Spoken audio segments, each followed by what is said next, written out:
ये तो सर एक तरीका बन गया ना। So very good evening, friends. Today we would probably complete these CIRP regulations at least. I hope my screen is visible. We have already seen lot of regulations, है ना? Let me hurriedly go through. Pallavi ji कहाँ तक cover कर लिया था हमने? I think we had covered up to कितना कर लिया था? कुछ याद है? ये सब तो हो चुका है ना? आपने टाइम वगैरह कर लिए थे सर सारे? हाँ जी, हाँ। ये कॉस्ट भी हो गया, फेयर वैल्यू, लिक्विडेशन वैल्यू, ये भी हो गया, पीएफई, है ना? इनविटेशन फॉर एक्सप्रेशन, ये सब हो चुका। Approval of resolution plan, okay. Mandatory content ये जब हम कर चुके, फूफा वगैरह। अप्रूवल ऑफ रेजोल्यूशन प्लान, है ना? तो I think we were here somewhere, है ना? यहीं पर थे ना जी? जी जी जी। हाँ, so we were on regulation 39. Regulation 39 talks of approval of resolution. So we will end this meeting at exactly 8 o'clock. Rather 5 minutes before that. Approval of resolution plan. So a prospective resolution applicant in the final list may submit resolution plan. So he says, so whosoever is in the final list. As we know, first of all, a provisional list is prepared to which objections are also sought. Within 5 days, one has to raise objections, if any. Okay. Now, a PRA who is in the final list, he will submit resolution plan or plans prepared in accordance with the code and these regulations to the resolution professional electronically. So it has to be done electronically only, not manually, within the time given in the request for resolution plans under regulation 36B. So whatever is the time given in 36B, 36B talks of how much time? I think within 30 days, है ना? 30 days का है ना कुछ time, कुछ इस type से शायद. And if there is any change, and if there is any change also, then 30 days from such change. Suppose evaluation matrix undergoes a change, or there is some change in the criteria. So this 30 days from that change. Now he says the PRA has to submit the plan electronically within 30 days, along with an affidavit stating that it is eligible under section 29A. So this affidavit also has to be given. And then an undertaking. First is the affidavit. Where is the B? अच्छा, ये C कहाँ से आ गया इसमें? An undertaking. Let me. ये मेरे को लग रहा है कुछ गड़बड़ है इसमें.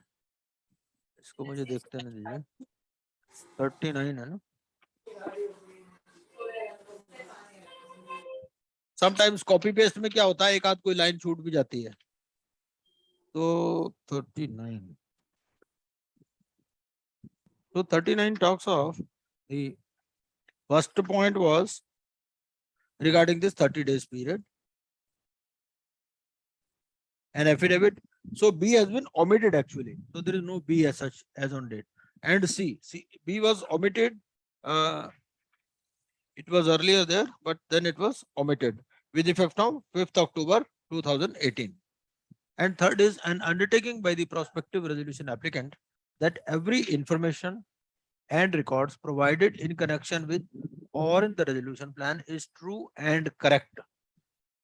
So besides undertaking, besides an affidavit that he is eligible under section 29A, he has to give an undertaking also that every information and records provided in connection with or in the resolution plan is true and correct. And discovery of false information and record at any time will render the applicant ineligible to continue in the CIRP, forfeit any refundable deposit, and attract penal action. The resolution professional may, if envisaged in the request for resolution plan, allow modification of the resolution plan received under sub-regulation 1, but not more than once. So this resolution plan which has been submitted can also be modified. He may allow modification also, but not more than once, or use a challenge mechanism to enable resolution applicants to improve their plans.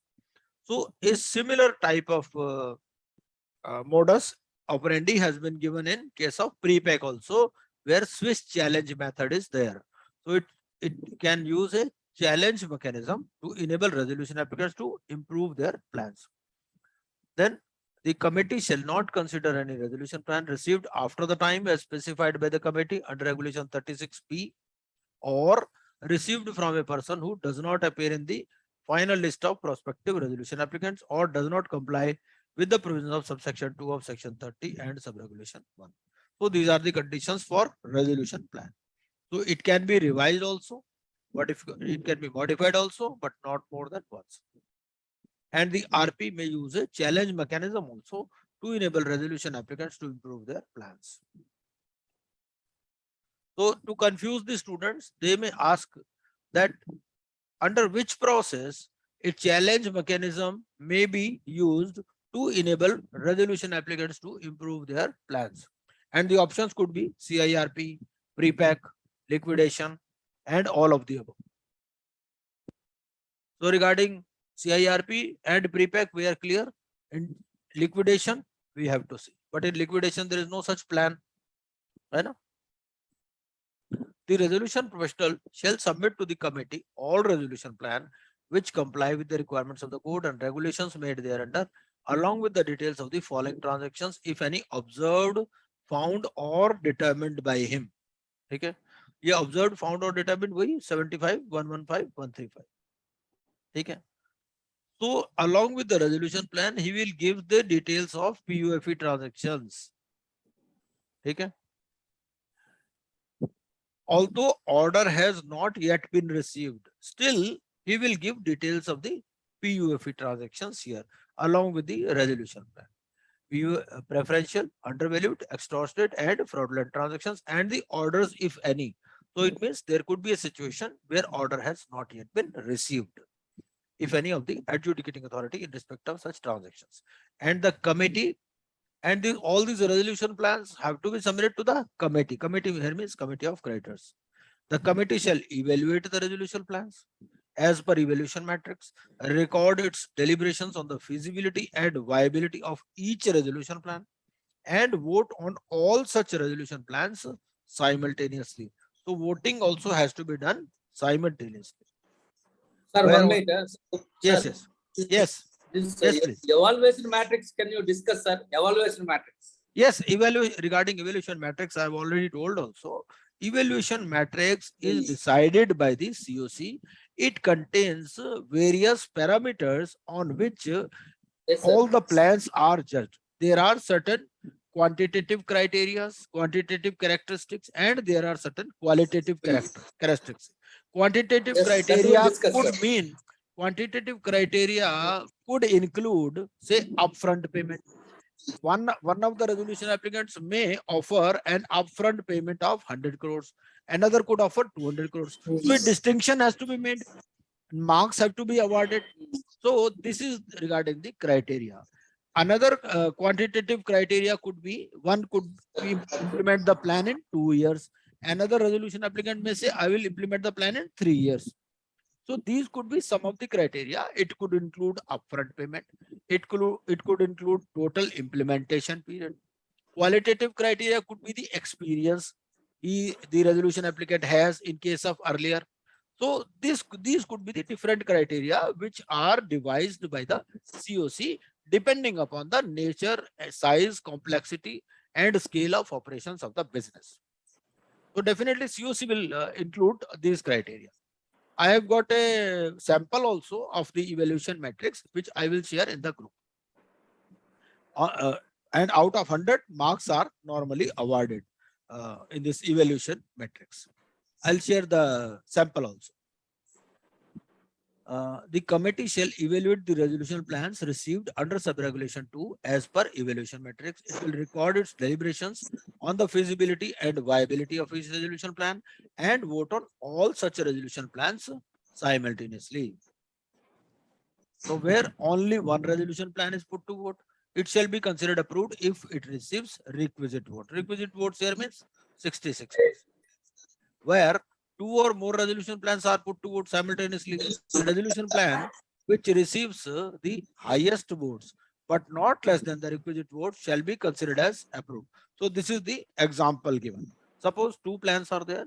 Plan A is getting 55, another is getting 60. No plan is approved. Okay?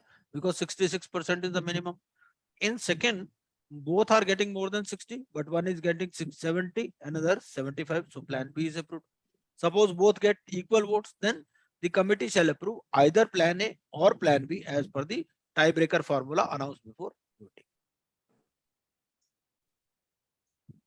The resolution professional, he will endeavor to submit the resolution plan approved by the committee to the adjudicating authority at least 15 days before the maximum period for completion of CIRP.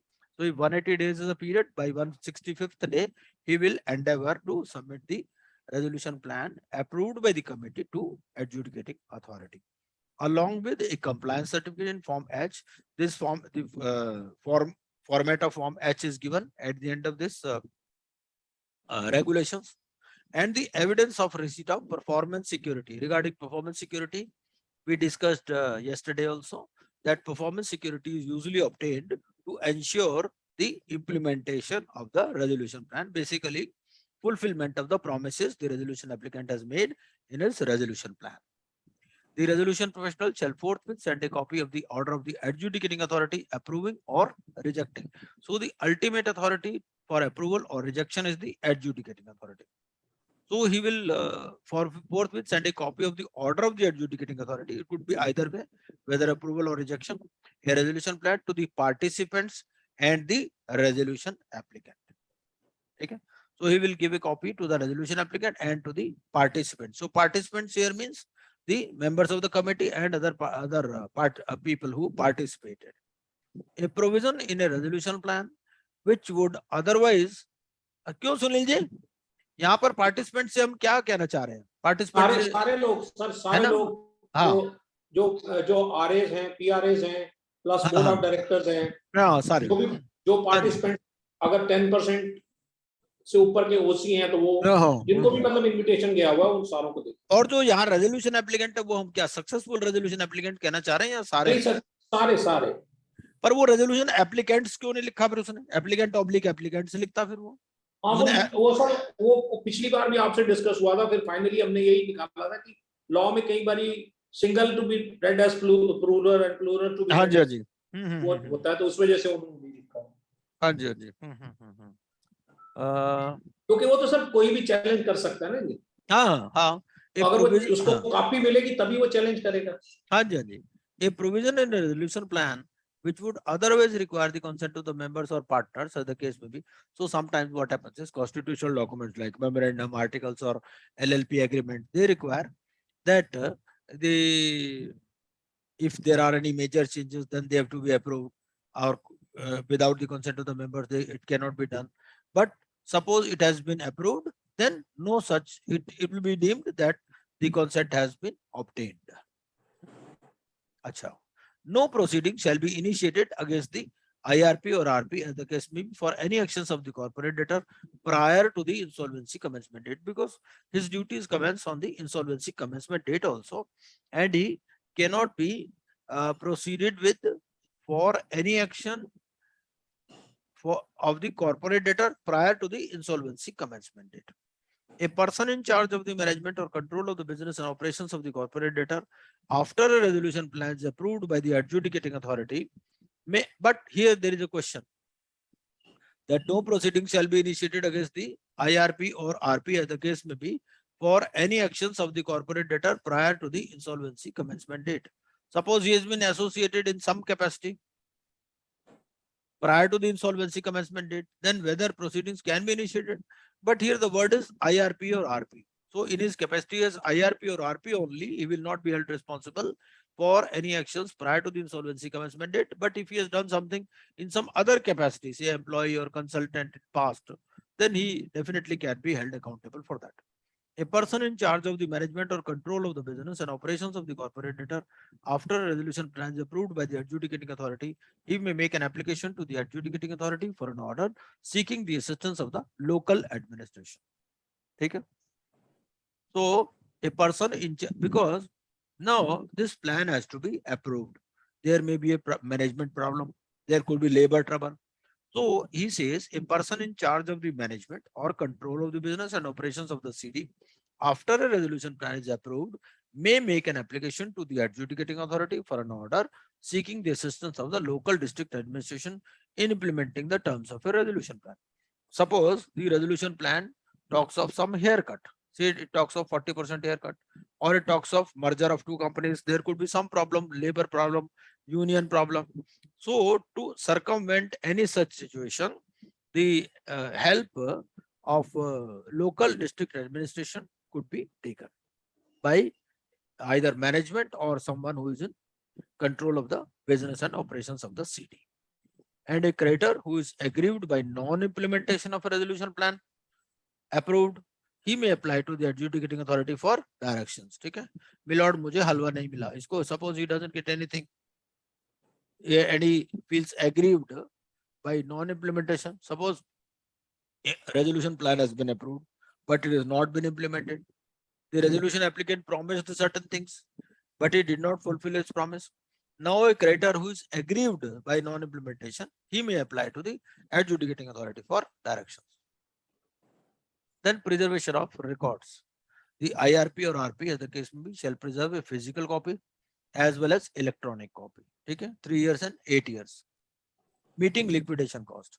Now, sometimes what happens is, while approving a resolution plan or deciding to Sir, liquidate the sir corporate, इसमें थोड़ा सा हाँ जी। Point था 39A में हाँ हाँ कि ये जो 3 years and 8 years हैं, this is from what date, उसका कट ऑफ डेट क्या है? This is a question to the participants.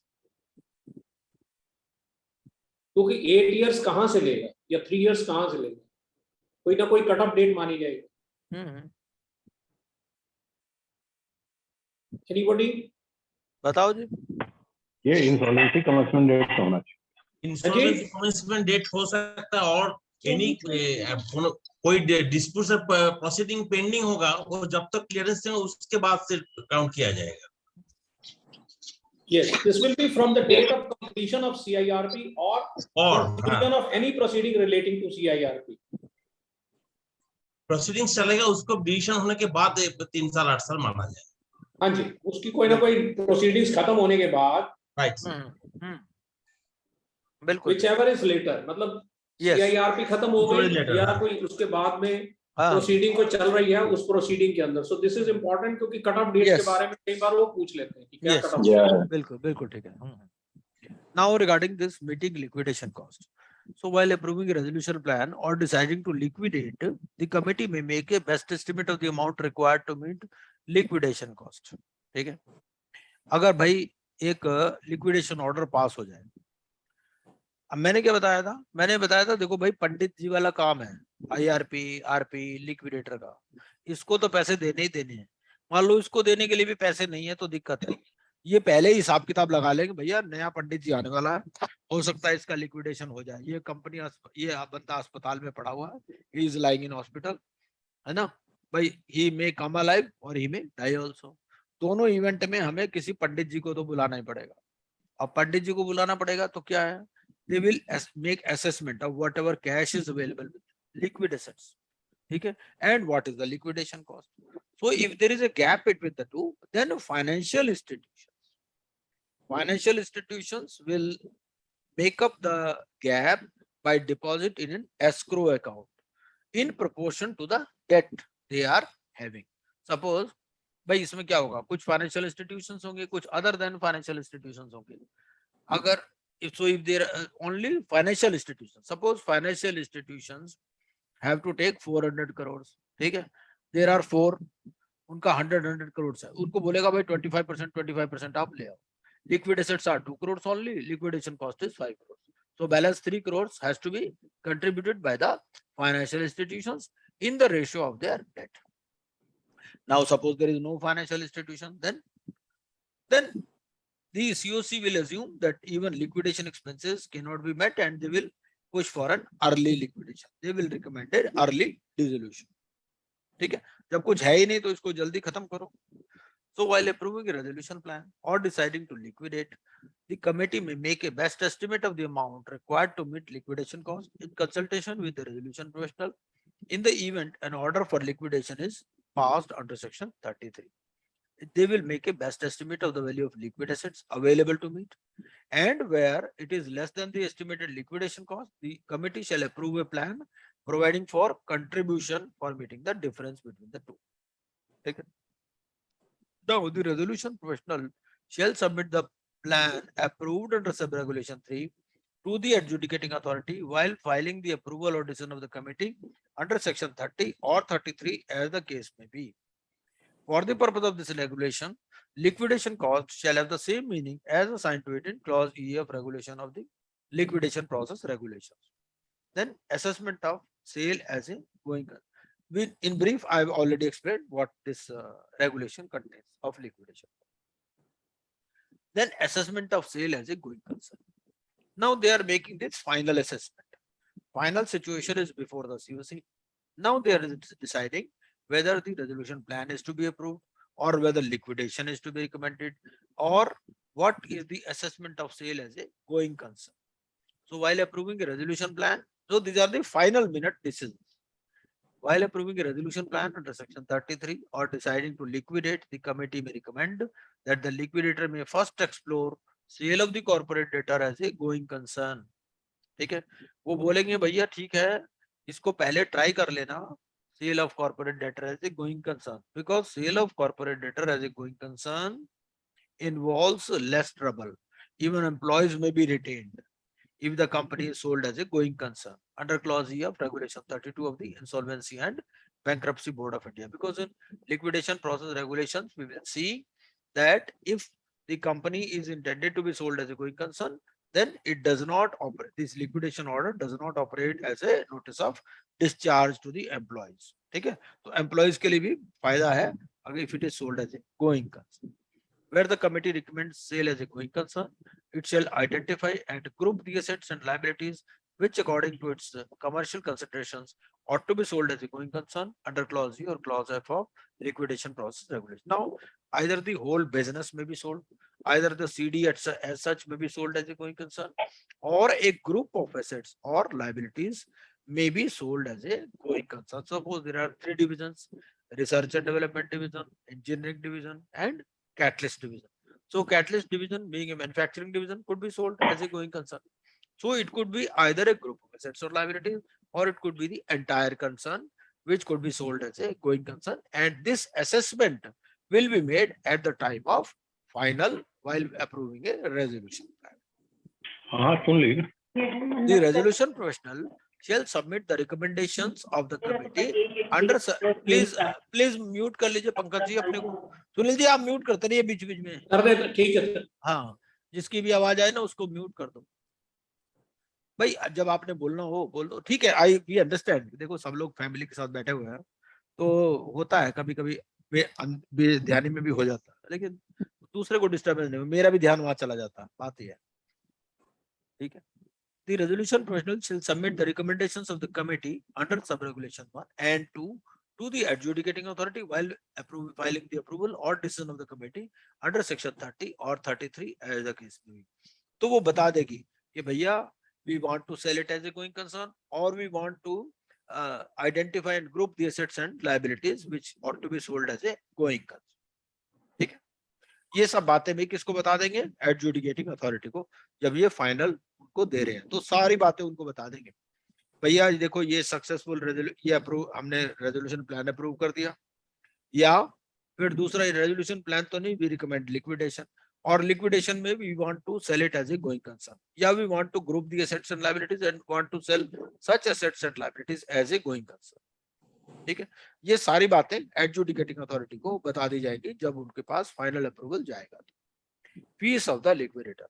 एक और बात है कि भैया अब ऐसा है, अब ये बंदे को हमें आईसीयू से बाहर निकालना है. ठीक है, अब आईसीयू से बाहर निकालेंगे तो इसकी डेथ भी हो सकती है और ये जिंदा भी बच सकता है. अगर डेथ हो जाएगी तो पंडित जी बता दो क्या लोगे? तो फीस ऑफ लिक्विडेटर. अगर लिक्विडेशन होगा तो भी क्या फीस लोगे ये भी अभी बता दो. अभी लिक्विडेशन ऑर्डर हुआ नहीं है, so this is a stage prior to the liquidation order. So while approving a resolution plan under section 30 or deciding to liquidate the corporate debtor under section 33, the committee may, in consultation with the resolution professional, they will ask the resolution professional, okay sir, if you are elevated as liquidator, what fees you will charge? So fix the fees payable to the liquidator if an order for liquidation is passed. So this is a hypothetical situation. So they are asking the RP that what fees you will take as a liquidator. The period, if any, used for compromise or arrangement. Compromise or arrangement is another possibility which is explored. We know that even after a liquidation order has been passed, the first 90 days are given for compromise or arrangement under section 230 of the Companies Act. And this scheme may be proposed either by the company or by any of the applicants. Now this scheme may succeed or it may fail. If it succeeds, then the cost will be borne by the company, and if it fails, the fees will be borne by the or expenses of this compromise arrangement, they will be borne by the applicant. So period, if any, used for compromise arrangement, which is not 90 days. Then the period, if any, used for sale under clause E and F of regulation 32 of the insolvency process regulations. This E and F, what is E and F? E and F talks of sale as a going concern or sale of the business of the CD as a going concern. So this E and F are pertaining to that. And then the balance period of liquidation, which is now 1 year. So 90 days for this compromise arrangement, another 90 days for sale as a going concern or sale of business of the CD as a going concern, and then 1 year for liquidation. Then extension of the CIRP period. The committee may instruct the RP to make an application to the adjudicating authority under section 12 to extend the insolvency resolution process period. And the resolution professional shall, on receiving an instruction, he will make an application to the adjudicating authority for such extension. So it will be at the instructions of the committee only. Then there are model timelines. Model timelines we saw yesterday also. So it makes total of 180 days. Okay. Then these are the various forms which have to be filed, which you can see. Right? Forms में कोई खास बात नहीं है. Fees is there. ये सारा आप देख लीजिएगा. Then form A is for public announcement. Some of these forms were shown by P. Kukreda ji also. This is the form for written consent to act as a resolution professional. So form AA, this is used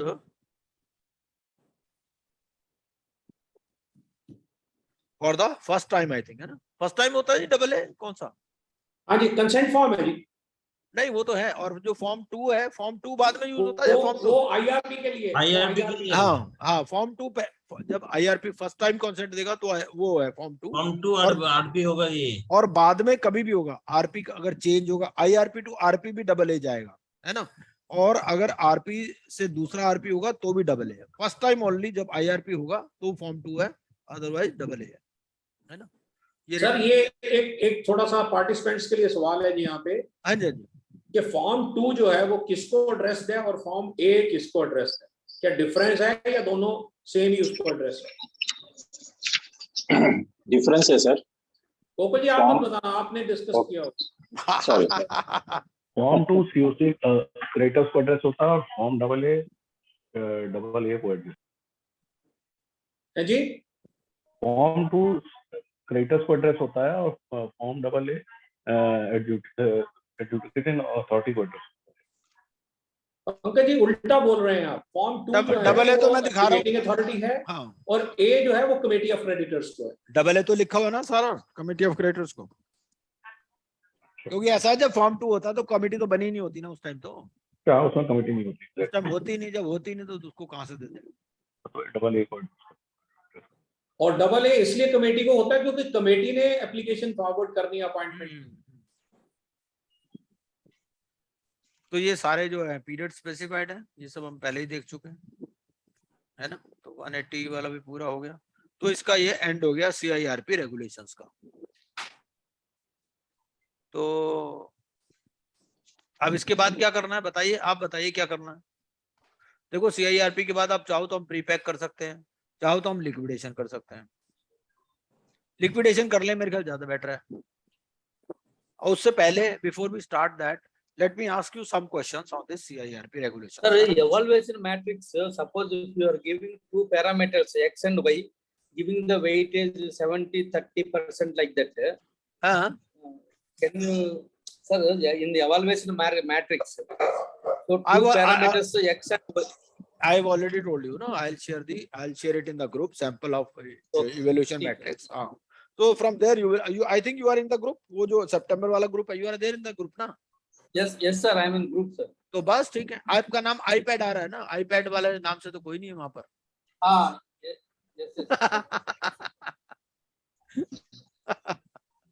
So let me ask you some questions.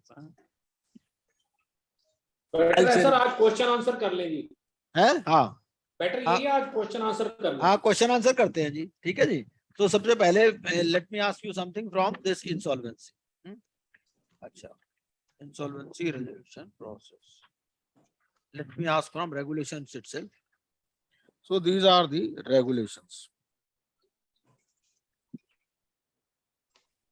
So anybody, what is the difference between IRP and RP? क्या difference है दोनों में? IRP is interim arrangement और RP का final arrangement. वो तो है ही, वो तो सबको ही पता है.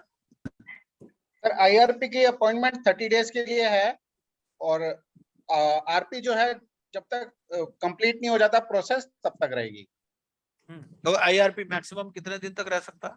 30+10. सुनील जी, आप इस पे कुछ ऐड करना चाहेंगे? सर मैं ऐड करना चाहूंगा. हाँ जी. Till the date of appointments of RP. Yes, till the date हाँ. of appointment of RP. वो तो सीट तो खाली नहीं छोड़नी है कभी भी. 40th day, after 40th day, he will work as a RP. He will not work as an IRP. What does it mean? He will not work as an IRP. He will work as an RP. What does it mean? Automatic appointment sir नहीं. Sir, automatic nahi. There is a difference between the functioning because in case of IRP, there is no COC. So he does not require any approvals prior to doing something. He has to get it ratified after the COC is formed. But in case of RP, he has to take the permission prior to. Section 28 clearly says that if he does not take the prior approval, the action will be void. Right. So this is the basic difference between IRP and RP. Though they are doing the same thing, going concern hai, ye hai, wo, everything is same. But the only thing is that an IRP does not require to take prior approval because there is no one to give him the prior approval. Right. Now regarding this eligibility for resolution professional, as we know, there are certain situations in which the RP is not considered as independent. ठीक है? One of the conditions is he is not an employee or proprietor or partner of a firm of auditors, of a legal or consulting firm in the last 3 financial years. But is there any bar on an employee of the CD to become an RP? Whether employee of a CD can become an RP? Is there any such bar? Because he is saying, what the regulation is saying, eligibility for resolution professional. He is not an employee or proprietor or a partner of a firm of auditors or secretarial auditors or cost auditors of a legal or consulting firm that has or had any transaction in the last 3 financial years. So my question is whether an employee of the CD can become an RP. If yes, why? If not, why not? Unmute कर सकते हैं आप, मेरे हिसाब से unmute कोई भी कर सकता है जहां तक मुझे आइडिया है. Let me see the security setting. Yes, you can unmute. They can unmute sir. कर ही रहे हैं अभी. हाँ, तो बताओ सर जी. एम्प्लॉय जो है चटर्जी जी, आप बताओ, आप पास होने वाले हो, जल्दी से बताओ. अरे देख रहा हूँ सर, क्वेश्चन देख रहा हूँ सर. यार देखना क्या है इसमें, इतना आसान सवाल पूछा मैंने, कोई देखना क्या है इसमें? भाई मेरा सवाल simple. I give you a clue. Simply see the related party. Related party of the corporate वही क्वेश्चन जाएगा कैसे? हाँ है जी. Sir, he will address related party and beneficial ownership. नहीं, related party of CD कैसे है ये? On what ground you say? KMP होगा सर वो. है He ji. may be a KMP of the company. Key manager personnel. नहीं, हाँ, आप if it is a KMP, but sir is saying employee. Employ कह रहे हो ना. मेरा क्वेश्चन तो सिंपल है, एम्प्लॉय बन सकता है कि नहीं बन सकता, बताओ. सर एम्प्लॉय तो रजिस्टर नहीं करा सकता ना सर नहीं अपने बन आप को? सकते। नहीं बन सकता, नहीं बन सकता। अच्छा, हाँ जी। क्यों? कौन से सेक्शन में लिखा? रिलेटेड पार्टी है, कॉन्फ्लिक्ट ऑफ इंटरेस्ट है। यस नहीं, sir related party under which definition? बताओ ना, रिलेटेड पार्टी भी तो होगा ना। हाँ, आप 524 में कौन सी क्लॉज में है ये? मुझे तो कहीं नजर नहीं आ रहा। सर केस लॉ भी है इसके ऊपर एसबीआई का, कि एसबीआई का एक्स एम्प्लॉई जो उनसे अभी वो ले रहा हाँ था, हाँ हाँ, मेटानिकल पेंशन ले वाला रहा है, मेटानिकल वाला पेंशन ले रहा है, even then he was appointed an RP. The Supreme Court gave an observation that they should not do it, but उन्होंने ये नहीं कहा कि under any clause he is barred for it. हाँ सर, वो तो कर सकता है जब अपॉइंटमेंट तो उसको लिया है, उसको पहले वो रिजेक्ट कर दिया था, लेकिन वो बाद में सुप्रीम कोर्ट बोले ये कर सकते हैं, उसको तो ही कर दिया Yes, था। yes. फाइनेंशियल किट तो पहले नहीं, उसको नाम हटा नहीं, दिया नहीं, गया। If नहीं, he ये said दोनों के सिमिलर नहीं है। ये सीडी सर, की बात कर रहा है, वो फाइनेंशियल क्रेडिटर था। हाँ, नहीं, फाइनेंशियल नहीं, क्रेडिट वहाँ फाइनेंशियल क्रेडिट, लेकिन सीडी के अंदर भी किसी भी क्लॉज के अंदर if he is a KMP only then. हाँ, देखो एम्प्लॉय पर कोई बार नहीं है वैसे। ऑफिसर हो Employee पे कोई सकता है, बात नहीं। रिटायर्ड ऑफिसर था वो, actually he was a retired officer. वैसे देखो, एसबीआई मेटानिकल वाला केस में जो है रिटायर्ड ऑफिसर था actually। सिंपल सी बात है। देखो, अगर एम्प्लॉय होगा तो वैसे उसको ये मिलेगा ही नहीं, उसको ये एफए ही नहीं मिलेगा ना। एम्प्लॉय रजिस्टर आप नहीं कर पाएगा आप वो। आप तो फुल नहीं टाइम। सर, वो एक्स एम्प्लॉय की बात कहो हाँ, सर, एक्स एम्प्लॉय। हाँ हाँ, एम्प्लॉयमेंट में तो उसको एएफए ही नहीं मिलेगा। हाँ, एक्स एम्प्लॉय। बट चलो एक्स एम्प्लॉय ले लो, एक्स एम्प्लॉय बन सकता है कि नहीं बन सकता? एक्स एम्प्लॉय भी कहीं बन बाहर है सकता है, ना बन कोई? सकता है, देयर इज नो बार। हम्म, हाँ, एक्स एम्प्लॉय था तो हो सकता है सर। हाँ हाँ, एम्प्लॉय तो अक्सर वैसे ही नहीं बन पाएगा, क्योंकि अगर आप एम्प्लॉयमेंट में हो तो आपको एएफए ही नहीं मिलेगा। Yes, correct sir. अच्छा ये बताओ, ये डिपॉजिटरीज ऑफ सिक्योरिटीज के पास किस टाइप के रिकॉर्ड होते हैं? What type of records depositories of securities is having? क्योंकि वो बोलता है कि भाई यू कैन एक्सेस बुक्स। अब डिपॉजिटरी बोलेगा भाई देख ले मेरी बुक्स में क्या देखना चाहते हो, तुम्हें पता भी तो होना चाहिए। Shares and securities, bonds, investments. हाँ, investment. Members register member depository में नहीं है। नहीं, वो नहीं है। देखो ऐसा है, डिपॉजिटरीज ऑफ सिक्योरिटीज में क्या होगा, उसकी जो इन्वेस्टमेंट है, और अगर उसने कोई डिपॉजिट दे रखा है तो उस डिपॉजिट का भी हिसाब किताब होगा इसमें। और उसके अलावा एक और बात भी हो सकती है कि वो डिपॉजिटरी से ये भी पूछ सकता है कि भैया कंपनी के तो है, कंपनी के डायरेक्टर्स के भी अलग से डीमेट अकाउंट है क्या तुम्हारे पास, उनकी भी शेयर्स की डीलिंग है क्या, वो भी लगे हाथ बता दो, तो वो भी चीज पूछ सकते हो।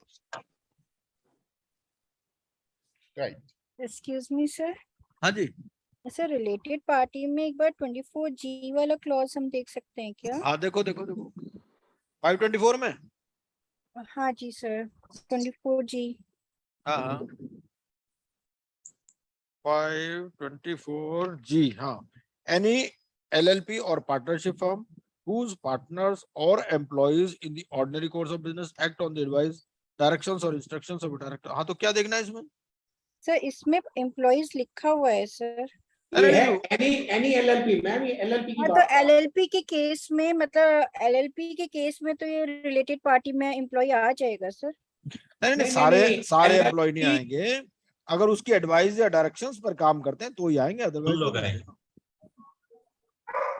whose partners or employees in the ordinary course of business act on the advice, directions or instructions of a director, partner or manager of the corporate debtor। ऐसा नहीं है, नहीं इसमें वो वैसा उतना डायरेक्ट कवरेज नहीं है। वो तो ये चीज प्रूव करनी पड़ेगी ना कि ये उनकी डायरेक्शंस पर काम कर रहे हैं, वो है, अदरवाइज नहीं है। ऐसा कोई बार नहीं है वैसे पास्ट एम्प्लॉय पे। नहीं, पास्ट एम्प्लॉय पे नहीं आएगा। हाँ, और ये जो contractual counter parties of corporate debtor की, इससे कौन से रिकॉर्ड देखोगे आप? ये कॉन्ट्रेक्चुअल काउंटर पार्टीज हैं, एक्सेस टू बुक्स। वो कह देगा भाई ठीक है, कॉन्ट्रेक्चुअल काउंटर पार्टीज के आप देख लो। आप 3-4 एग्जांपल दीजिए कि what type of records you will see. भाई वो कह रहा है you have access to books of contractual counter parties of the corporate debtor. Contractual counter party दिखा दी आपको, ये 5 कॉन्ट्रेक्चुअल काउंटर पार्टीज है। ये बताओ क्या रिकॉर्ड मांगोगे? वो पूछेगा ना आपसे, बताओ भाई क्या दिखा दे। वो अपने आप थोड़ी दिखा देगा, कहेगा पूछो जो कहो वो दिखा देते हैं, बताओ क्या चाहिए। तुम्हें भी तो पता होना चाहिए क्या देखना क्या है। एग्रीमेंट सर सारे। हाँ, वर्क एग्रीमेंट वगैरह, हाँ एग्रीमेंट्स देख सकते हैं अगर वर्क उसने, agreement, work copy, work order copy, ये सब चीज देख सकते हैं। हाँ और आपने, रेट, एलोटेड रेट है क्या, वो सब देख सकते हैं। और अगर कोई उस बिलिंग हुई है तो बिलिंग भी देख सकते हो, कोई Yes, एडवांस बिलिंग हुआ हुआ, है, बिलिंग का क्या स्टेटस है। प्रेफरेंशियल अगर कोई परफॉर्मेंस गारंटी दे रखी है तो वो भी देख सकते हो, अगर कोई डिस्प्यूट चल रहा है, कोई आर्बिट्रेशन केस चल रहा है वो भी देख सकते हो। तो ये कई सारी बातें उससे पता चल जाएंगी आपको। Yes sir. अच्छा चॉइस ऑफ एआर में, तो चॉइस ऑफ एआर में अब एआर कोई एम्प्लॉय बन सकता, पास्ट एम्प्लॉय बन सकता है या नहीं बन सकता, इसमें भी कोई बार है क्या? नहीं, बार नहीं है, नहीं, लेकिन सुप्रीम कोर्ट ने कहा अवॉइड कीजिए। नहीं नहीं, वो जो केस है उसमें अवॉइड नहीं बोला उसने, उसने उल्टा बोला। सुप्रीम कोर्ट ने क्या बोला, उसने देखो दूसरी पार्टी ने क्या कहा था, दूसरी पार्टी ने ये कहा था कि जी कॉन्फ्लिक्ट ऑफ इंटरेस्ट हो जाएगा, ये बंदा तो 30 साल से तो एसबीआई में सर्विस कर रहा था, हाँ, अब ये यस सर, अब ये बिल्कुल। आरपी बन गया, तो उसने कहा भाई देखो ये एसबीआई, उसने सुप्रीम कोर्ट ने कहा कि देखो जी पहली बात तो ये आपने तो चेंज कर ही दिया ऑलरेडी, है ना, तो हम जी, उस जी। डिसीजन में तो इंटरफीयर कर नहीं रहे, पहली बात। दूसरी बात है it should not be taken as a president.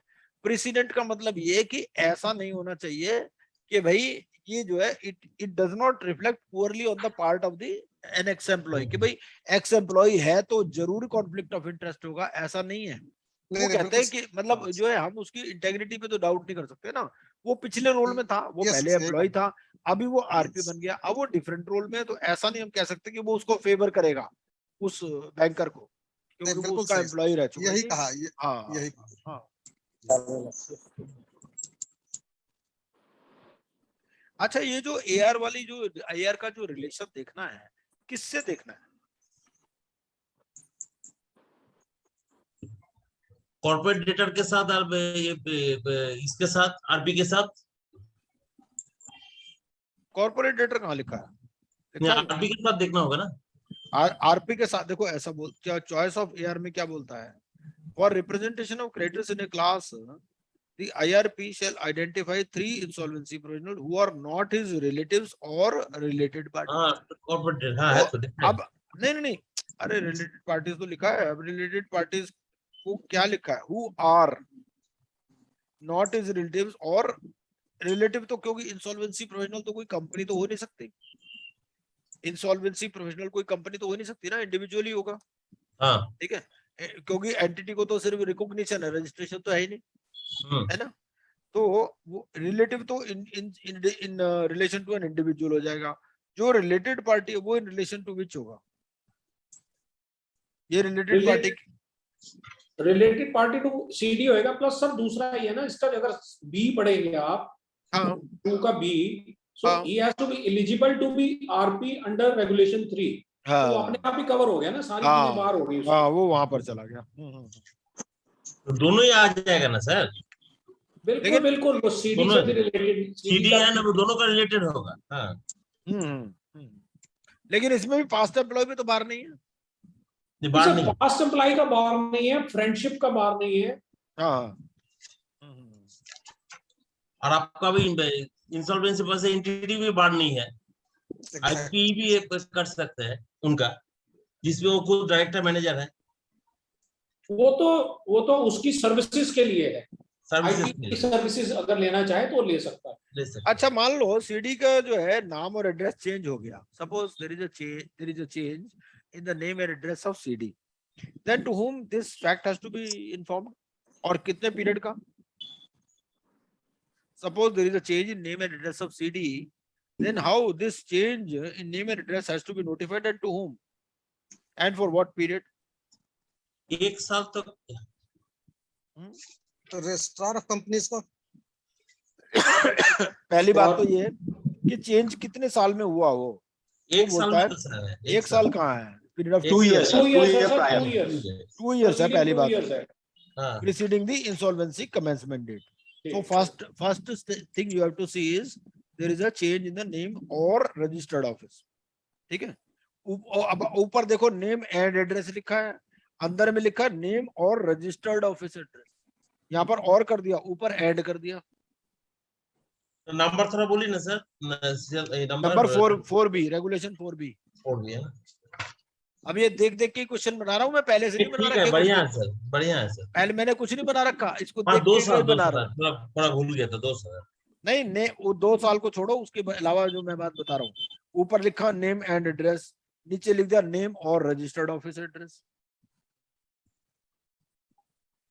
खुद ही इसको पता नहीं क्या लिखना है। The IRP or RP of the case may be shall disclose all the former names and registered office addresses so changed। ठीक है, अब ये जो so changed है, ये कब के बताने हैं आपको?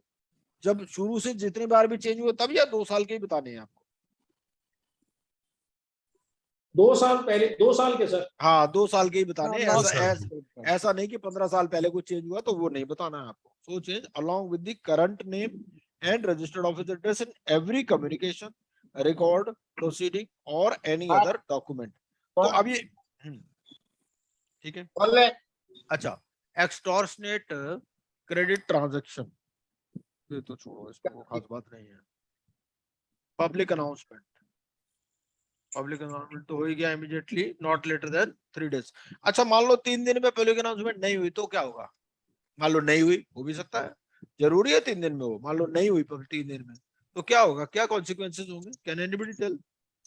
हाँ सर, कॉन्सिक्वेंस जो 14 डेज वाला में इफेक्ट पड़ जाएगा सर। है क्या 14 डेज वाला जो काउंट होगा, उसके नेक्स्ट 14 डेज वाला काउंट होगा, जिसमें क्लेम जमा करना होगा 14 डेज के अंदर।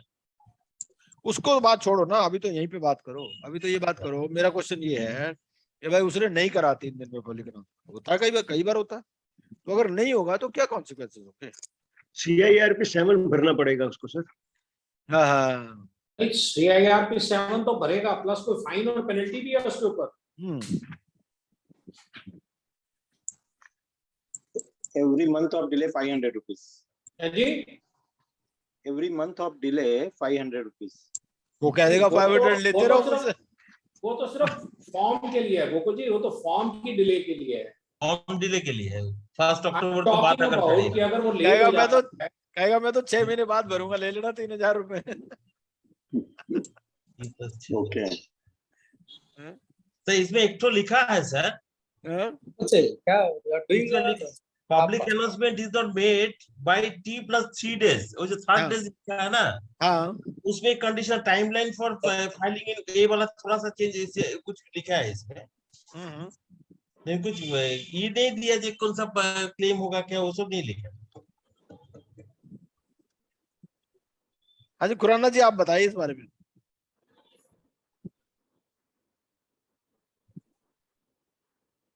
खुराना जी या सुनील जी बता पाएंगे कि भाई क्या होगा? ऐसा तो बहुत बार होता है कि नहीं कर पाया पब्लिक अनाउंसमेंट, कुछ जरूरी है 3 दिन में कर ले। सर इसमें ये है जी, एक तो अगर उसकी जो कंट्रावेंशंस हैं, उसके अंदर जो है fails to submit disclosure returns etcetera to the IPA और सबमिट्स इनएडिक्वेट और इनकरेक्ट, इसके अंदर तो कहीं वो नहीं आता, क्या नाम, पब्लिक अनाउंसमेंट में। लेकिन पब्लिक अनाउंसमेंट अगर नहीं करेगा तो फाइन हो सकता है, और कुछ नहीं है, शो कॉज हो सकता है इसका।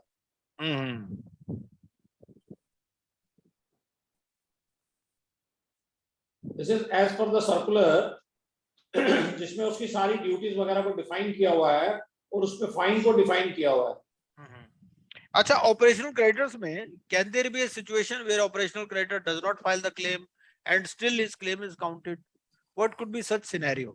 किस सिनेरियो, किस सिचुएशन में there could be a situation where an operational creditor does not file its claim, still his outstanding liability is considered? So what could be such situations?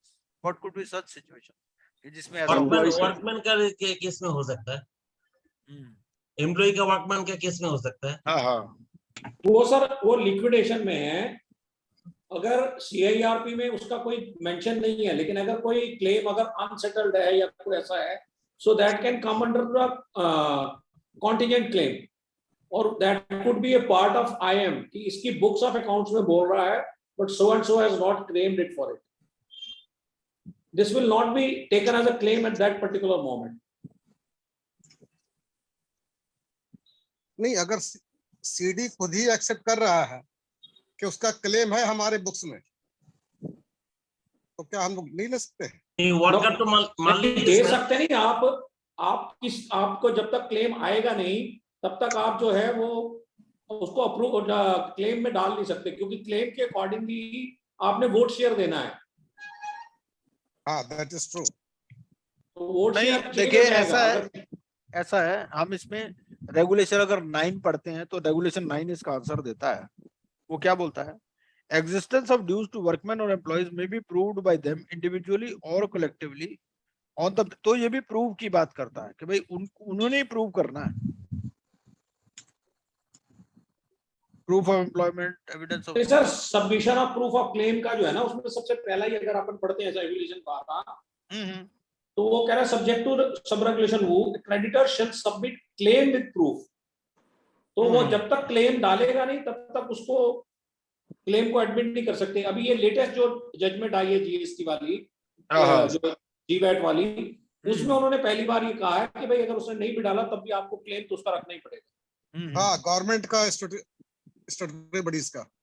लेकिन अभी तक उसका कोई ऐसा रेगुलेशंस में या हमारे पास अभी इधर से आईपीबीआई से या आपके एग्जाम पॉइंट ऑफ व्यू से नहीं आया हुआ। नहीं, बट वो बड़ा ही वाइटल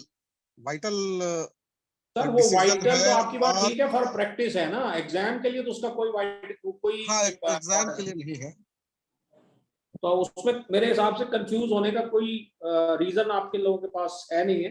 नहीं, लेकिन एक चीज मैं पूछना चाहूंगा जी, अगर सुप्रीम कोर्ट का कोई डिसीजन ऐसा आया है तो क्या वो, अगर इस तरह के क्वेश्चन आए कि गवर्नमेंट बॉडीज के ड्यू को कैसे ट्रीटमेंट मिलेगा अगर वो क्लेम नहीं भी फाइल किया है तो सर जी ऐसा है, हमारा जवाब कोड और रेगुलेशंस में से ही होगा। इसलिए कोड और रेगुलेशन के बाहर नहीं हम जाएंगे। हम जजमेंट का जो 5 नंबर का पेपर आता है ना, सुप्रीम कोर्ट जजमेंट, एनसीएलटी, वहीं पर जजमेंट की बात होगी, उसके अलावा जजमेंट्स की बात नहीं होगी। सिर्फ हमारे को कोड और रेगुलेशन से ही चलना है as far as exam is concerned, और उसमें भी अप टू 28 फरवरी ऐसे ही चलना है हमारे को। क्यों सुनील जी? एग्जैक्टली सर, उसमें कोई भी अगर आएगा तो आप उससे कोई मतलब चॉइस देगा ना, वो आप अपने हिसाब से थोड़ी ना दे दोगे। एग्जैक्टली, ठीक। और अभी इसका तो पता ही नहीं ना सर, अपील में गया हुआ है या अपील में जाएगा तो फिर क्या आगे होगा क्या नहीं होगा। 2 बेंच कोर्ट ने दिया है और इसके कंट्ररी 3 बेंच ने दिया है पहले, जैसा कि हम पढ़ रहे थे तो पता चल रहा था। तो बड़ा कंफ्यूजिंग है और क्या इस पे रहेगा कहना बड़ा मुश्किल है। अच्छा, अब ये देखिए अपडेशन ऑफ क्लेम पर नेक्स्ट सवाल है। सवाल ये है, मैं पहले पढ़ देता हूँ रेगुलेशन क्या है, ठीक है, फिर सवाल बोलूंगा अपना। Regulation 12A says a creditor shall update its claim as and when the claim is satisfied, partly or fully, from any source in any manner after the insolvency commencement date. तो क्या बोलता है? अपडेट कब करना है? When the claim is satisfied, partly or fully, मतलब उसको कुछ पैसा कहीं से मिल गया, from any source in any manner, तभी अपडेट होगा। तो इसका मतलब क्या कि अगर कोई लायबिलिटी बढ़ेगी तो क्या अपडेट होगा? नहीं होगा। अपडेशन ऑफ क्लेम में एक ही सिचुएशन एनविसेज कर रहा है वो, when the claim is satisfied partly और फुल्ली।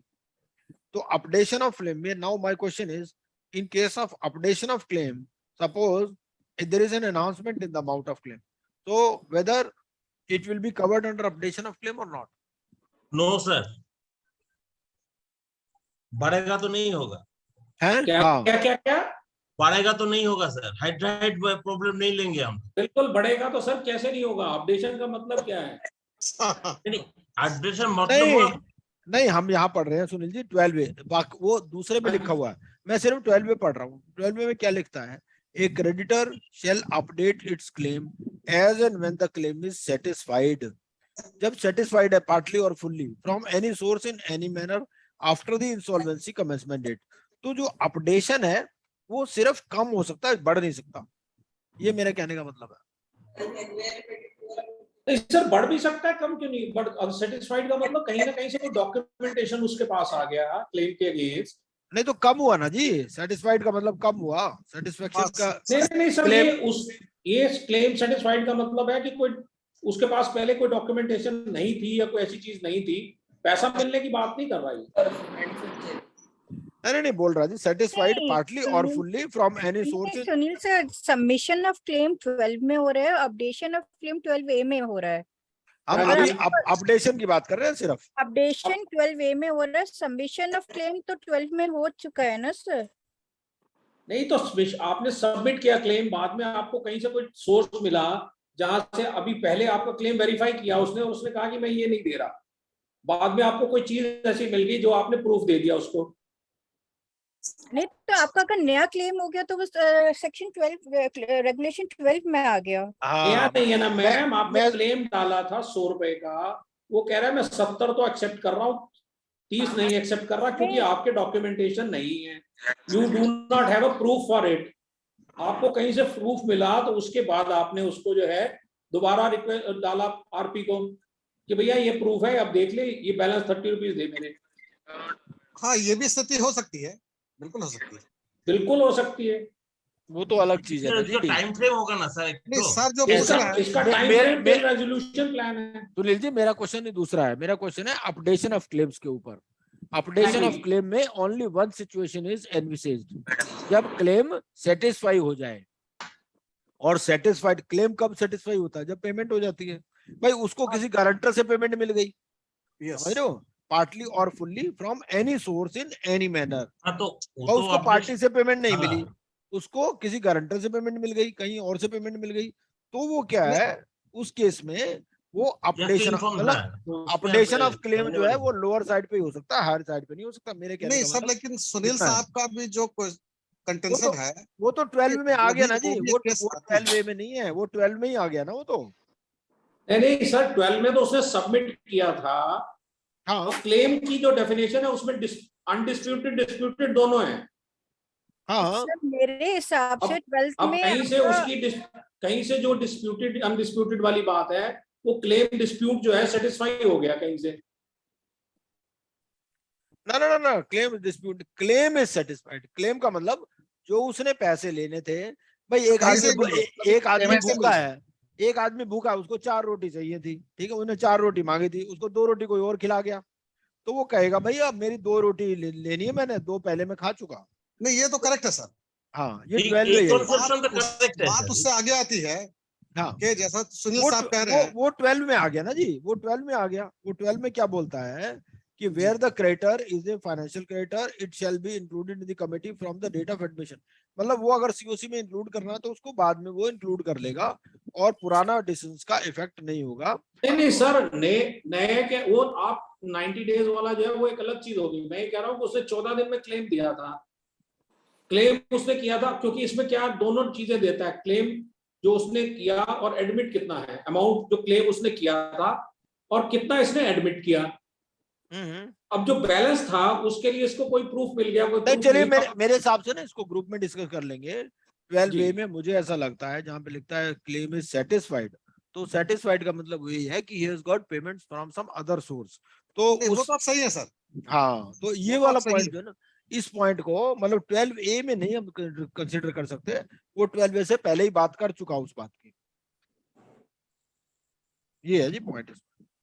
अगर लेटरल मीनिंग में जाए तो जो आपका गुप्ता जी कह रहे हैं वो बिल्कुल सही है। बाकी ग्रुप में डिस्कस कर लेंगे इसको, है ना। आगे चलते हैं वरना ये रुके रहेंगे फिर। अच्छा, ये जो लिस्ट ऑफ सीओसी है, लिस्ट ऑफ क्रेडिटर्स है, किसकी कौन कौन देख सकता है इसको?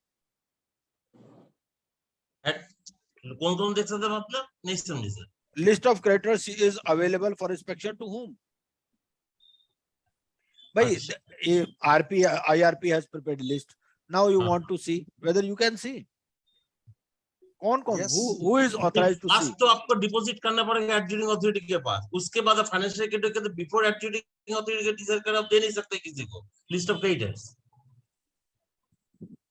नहीं देखो ऐसा है, सर जी, regulation 13 talks of this. The list of creditors shall be available for inspection by the persons who submitted proof of claims.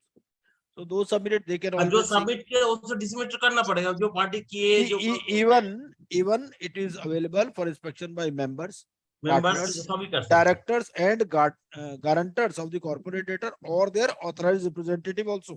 This authorized representative also has been added with effect from 14th July 2021. It will be displayed on the submission तो ये हो हाँ, ए website पर भी होगा, website पर भी displayed होगा. अब तो CD Displayed अगर है होगा. तो then it will be filed on the electronic form of the board for dissemination on its website. Basically it is a मतलब public figure है, समझ लो, जो Public list of figure है. creators है. It will be filed with the adjudicating authority and presented at the first meeting of the committee. नहीं दीजिए तो RTI में मांग लेगा ना सर, कहाँ जाइए? है? नहीं दीजिए तो डिसमिट नहीं करेगा तो आरटीआई साहब भी मांग लेगा इन्फॉर्मेशन. तो ये लिस्ट ऑफ क्रेडिटर जो है ये कोई ऐसा कॉन्फिडेंशियल डॉक्यूमेंट नहीं है, सभी को दिखा रहे हैं ये मेंबर्स, पार्टनर, डायरेक्टर्स, गारंटर. ये तो सर पब्लिक डोमेन में है ना, ये तो हाँ, सीधा उसको उनके ऑथराइज्ड रिप्रेजेंटेटिव. आईबीपीआई के उसके ऊपर ही डाल रहा है. उसके लिए आईबीपीआई ने, क्योंकि इसी को देख के तो बंदा ऑब्जेक्शन रेज करेगा कि भाई मेरा क्लेम 100 रुपए का था, आपने 70 एक्सेप्ट किया, तो वो उसको लिखेगा कि ये 30 रुपए क्यों नहीं एक्सेप्ट कर रहा. अच्छा, ये कहने chartered accountant see this list.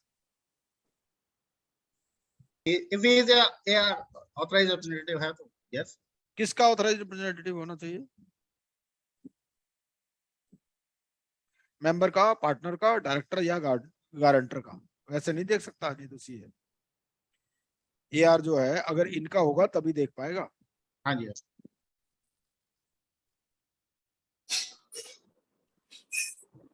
भाई कोई कंपनी का ऑडिटर है, वो देख लेगा क्या?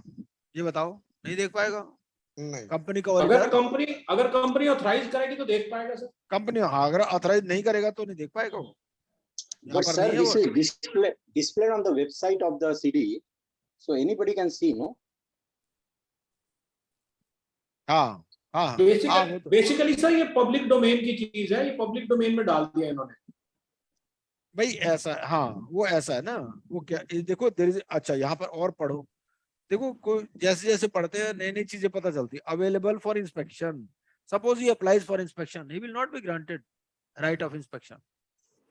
बोलेगा सीडी की साइट पे जाके देख लो.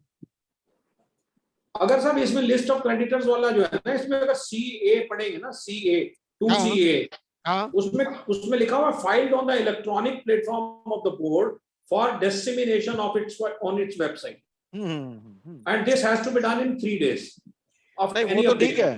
नहीं, my question is if an auditor of a CD applies for inspection that I want to see the list of creditors, can he do so? Will he be authorized? Will he be permitted? No, he will not be permitted. लिखा है available for inspection. Inspection अलग चीज है और site पर देना अलग चीज है. इंस्पेक्शन का मतलब क्या है? इंस्पेक्शन का मतलब तो ये है कि वो लिस्ट जो बनी हुई है उसको देख सकता है वो.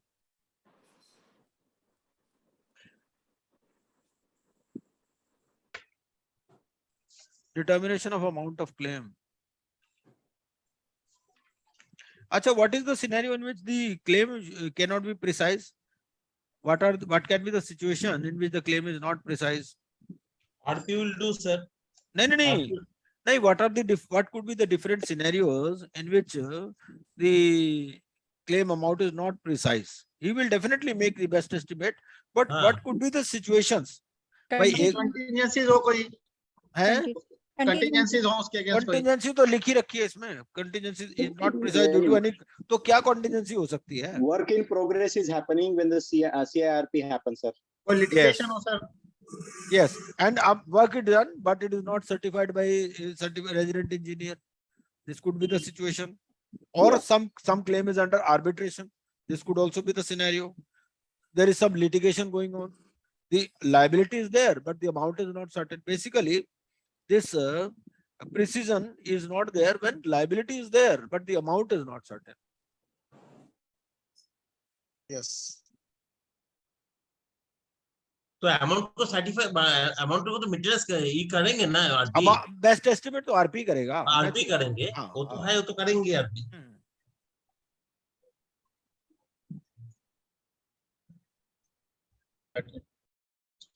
अच्छा, ये फॉरेन करेंसी में लिखा है official exchange rate is the reference rate published by reserve bank. ये टीटी बाइंग रेट होगा, टीटी सेलिंग रेट होगा, कौन सा रेट होगा? टीटी सेलिंग रेट होना चाहिए. सेल रेट होना चाहिए सर. आप चेक कर लेना जी इसको, है ना. बैंक बेच रहा. हाँ सेलिंग रेट ही होना चाहिए, आप चेक कर लीजिएगा, नहीं तो ग्रुप में डिस्कस कर लीजिएगा इस बात को, पूछ सकता है क्या सवाल। क्या क्वेश्चन कर रहा है सर, एकदम टफ। आपसे ये क्वेश्चन सीटा हो गया तो सब गया पानी में, क्वेश्चन कभी नहीं देगा कौन डेट होगा। अरे भाई देखो, जो इसमें नहीं आपने लिखा, क्या टाइप का क्वेश्चन कर रहा है सर? जो इसमें नहीं लिखा वही तो पूछ रहा है, क्यों? अरे बाप रे बाप, क्या टाइप का क्वेश्चन कर रहे हैं सर आप? कभी नहीं देखे, कभी सोचे भी नहीं।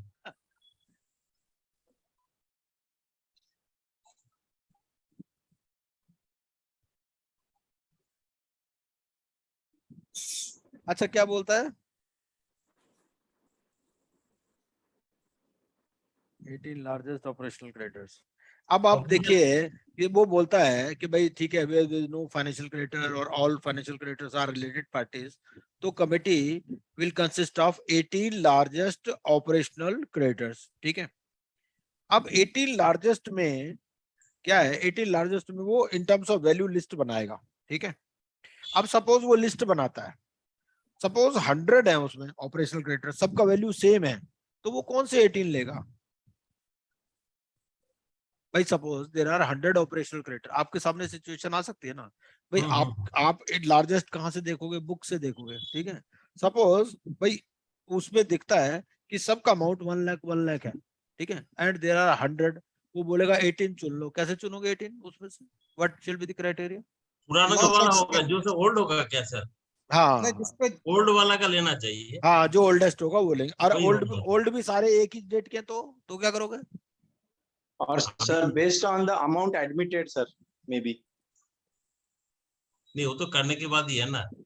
वो तो है ही, वो तो हो ही गया। इस केस में तो सर सीधा सीधा ए के पास जाना पड़ेगा और वही उससे अंडरस्टैंडिंग लेनी पड़ेगी, और आप कुछ नहीं कर सकते, कोड आपको कोई परमिशन नहीं दे रहा। हाँ, आप फर्स्ट 18 ले लेंगे सर, फर्स्ट 18 ले लेंगे, कोई दिक्कत नहीं है। नहीं सर, फर्स्ट 18 लास्ट 18 आप नहीं ले सकते, ए के पास जाना पड़ेगा आपको। You will have to apply to a for giving you the. भाई ऐसा है ना, ऐसा है ना, देखो अमाउंट भी सेम है और डेट भी सेम है, हो सकता है ना, ये मुश्किल नहीं है, सेम हो सकती है भाई, डेट भी सेम। लेकिन हाँ, लॉटरी कर लेंगे सर, और क्या करेंगे? लॉटरी कर कह देगा भाई हमें पास कर दो, बाकी ये सब बातें बाद में देखेंगे। पास कर दो। नहीं, लेकिन इसमें सोचिए कि क्या हो सकता है। बहुत अच्छा क्वेश्चन है। ए के पास जाएगा, एनसीएलटी में जाएगा। नहीं, एनसीएलटी में कैसे डिसाइड करेगा? अपने आप एनसीएलटी आपको गाइड करेगा, जो भी होगा आपको गाइडेंस के लिए जाना पड़ेगा ए के पास। कुछ बेसिस होगा, लॉजिकल बेसिस। आपके पास लॉजिक है नहीं ना, लॉजिकल बेसिस होता तो आप कर सकते थे। जब आपके पास कुछ नहीं है, कोड कहीं ऑर्डर, तो आपके पास एक ही चीज है।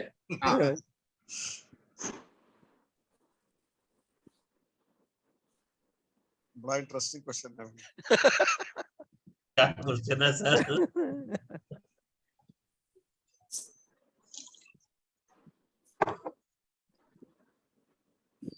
अच्छा ये बोल रहा है, ए member of the committee formed, ये मैं रेगुलेशन पढ़ रहा हूँ, reading regulation 16। So 16(3) says a member of the committee formed under this regulation shall have voting rights in proportion of the debt due to such creditor or debt represented by such representative, as the case may be, to the total debt. ठीक है, तो debt represented by such representative का क्या मतलब है यहाँ पर? जो क्वांटम डेट होगा वो रिप्रेजेंट कर रहा होगा। नहीं, आपके पास ये है ना regulation, if you are having a copy of the regulation. Sir ये बेसिकली जो रिप्रेजेंटेटिव ऑफ वर्कर्स और एम्प्लॉइज है उसकी बात। हाँ, वो वहां पर जो भी डेट है उसकी बात कर रहा हूँ। वन रिप्रेजेंटेटिव जो इन रिस्पेक्ट ऑफ सबको क्लेम इकट्ठा करेगा, उन्हीं का है सर ना सर? हाँ।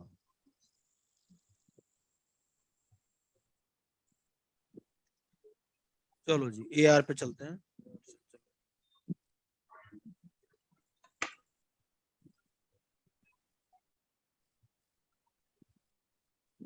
अच्छा suppose a creditor enters at a later date, वो बोलता है जी मुझसे तो पूछा ही नहीं यार के बारे में, तो उससे पूछना जरूरी है या नहीं है? क्या सर? सपोज एक्चुअली भाई this choice of an insolvency professional to act as AR, ठीक है, This basically lies with the creators. Creators are given the choice by way of public announcement. In public announcement, 3 names of 3 ARs is given, है ना? Out of which one has to be selected by the creators. Suppose a creator was not initially a creator. He entered at a later date. Then can he claim that I want AR of my choice or something like that? Can he do so? No, sir. हाँ voting हो गई तो sir उसके बाद तो नहीं। हाँ उसमें बोलता है let provided me that let me put some situation sir, उससे थोड़ा सा हाँ, और क्लियर हाँ। हो जाएगा। बिल्कुल बिल्कुल हाँ जी सो वोट्स पड़े थे, सो कैंडिडेट थे इन क्लास, जिन्होंने किया 41 ने एक को वोट दे दिया, 41 ने बी को दे दिया, 41 और 19 ने दे दिया सी को। अब एक क्रेडिटर है, ये 14 दिन में जो आए थे वो लोग हैं। एक क्रेडिटर है जिसने क्लेम फाइल किया between 15th day to 90th day, और उसने जो प्रेफरेंस दे दी वो दे दी बी के अगेंस्ट। तो अब हो गए 41, 41 and 19। So in this situation what as an IRP आप क्या करोगे? किसका नाम प्रपोज करोगे? और यू विल री-इलेक्ट और व्हाट विल यू डू? यही सर आपका सवाल है ना ये? बिल्कुल बिल्कुल बिल्कुल।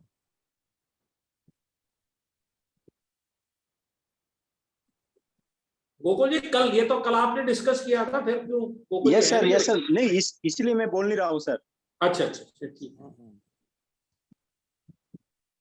अच्छा अगर एआर रिजाइन कर देगा तो क्या होगा? एआर के रेजिग्नेशन के बारे में क्या प्रोविजन है ये बता दो तब तक। What is the provision regarding resignation by AR? तो क्या होगा भाई? बड़ी मुश्किल से उसको सेलेक्ट किया, वो तो रिजाइन करके भाग गया, फिर कैन ही रिजाइन? अगर रिजाइन करेगा तो कैसे सिलेक्शन होगा? दोबारा अनाउंसमेंट होगा, क्या होगा? I hope you got my question. अच्छा एग्जिट प्लान कहाँ दिया सर? एग्जिट प्लान का what is the question sir? Question is भाई एआर जो है, AR is selected then he resigns, तो what will be the next step? AR resign तो कर ही सकता है ना, कोई उसको बांध के तो नहीं रख सकते आप। रीअपॉइंट प्रोसेस तो कहाँ पर है वो प्रोसेस? वो दे रखा कहीं? Yes 1 second.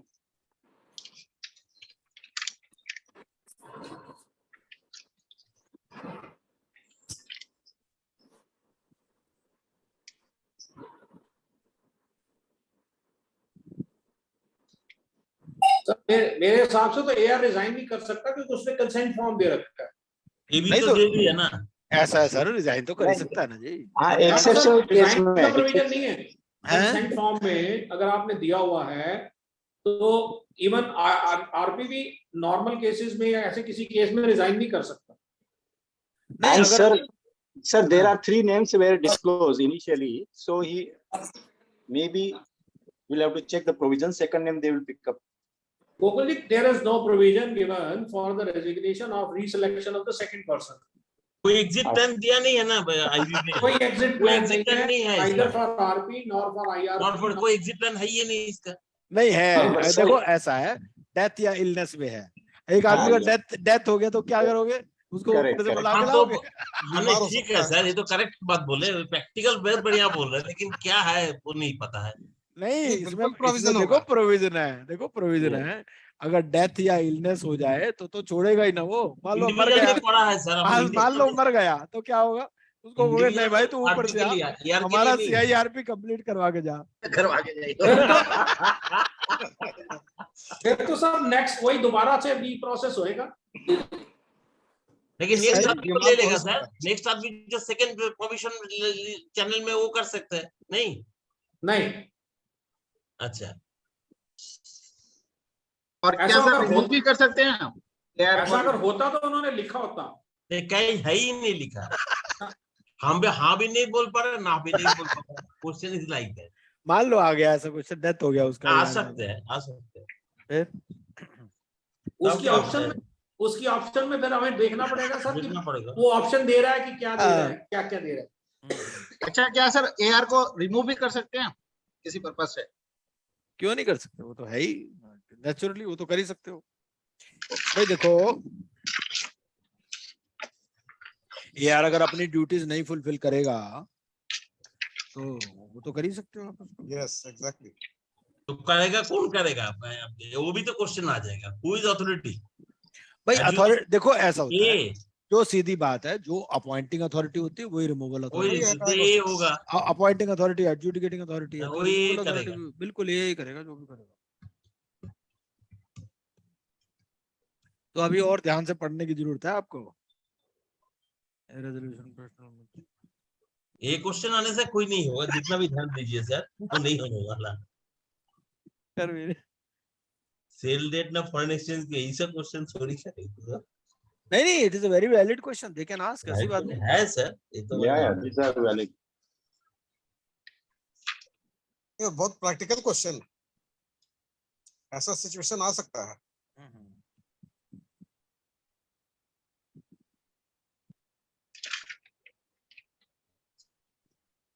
सर्विसेज। तब तक सुनील जी आप पूछो, मैं एक दो सवाल पूछता हूँ। Now there is a question like for every COC meeting, RP or IRP has to give a notice of 7 days.